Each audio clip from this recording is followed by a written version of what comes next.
বাড়িতে থাকি 4 জন, তার মধ্যে যদি কারোর একজনের শরীর খারাপ হয় তাহলে কিন্তু মনটা আমাদের একদমই ভালো লাগে না। তো দেখো আমি এখানে উঠে পড়েছি আর ছেলে শুয়ে আছে, ওর খুব জ্বর এসছে।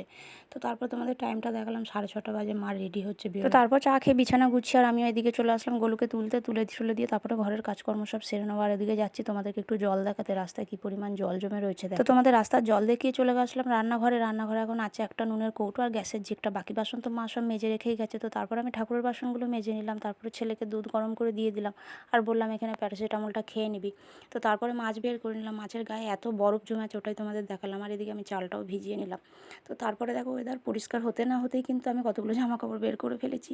এগারোটা জল আসলে কেচে দেবো। তারপরে শুনু তোমাদের কিছু বলতে চাইছে, শুনু কি বলছে সেটা বুঝতে পারলে কিন্তু কমেন্ট করবে। শুনু কিন্তু ভালো ভিডিও করা শিখে গেছে, তাই না বলো?